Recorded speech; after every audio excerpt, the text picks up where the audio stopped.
प्राम भोजपुरी जहाँ आप देख रहल बानी एंटरटेनमेंट और न्यूज से भरल आपन भाषा वाला channel Bhojpuri fans club. Subscribe कर ली लाल बटन देख रहल बा दबाई और जुड़ जाई हर वीडियो हर अपडेट बिना सर्च के पाई। Thank you.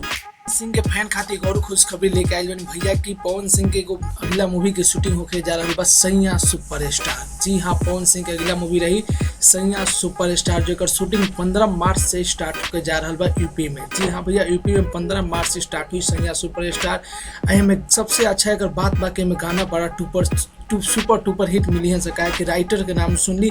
राइटर के नाम आजाद सिंह और प्यारे लाल यादव। भोजपुरी के आज के डेट में सबसे बड़ा राइटर आजाद सिंह और प्यारे लाल यादव वालों की मतलब ये लोग जब गाना लिखी लो तो गाना सुपर टूपर हिट ही हुई। और पवन सिंह के में कुछ एकदम मेन भूमिका में बड़े पवन सिंह और कुछ अलग हट के रोल बा भैया। सैया सुपरस्टार कॉमेडी के साथ साथ रोमांस वाली फिल्म रही। में गाना के तो कुछ मत करी, गाना में गजीब बड़े सारा गाना के शूटिंग मुंबई में, ज़्यादातर गाना की शूटिंग मुंबई में ही हुई।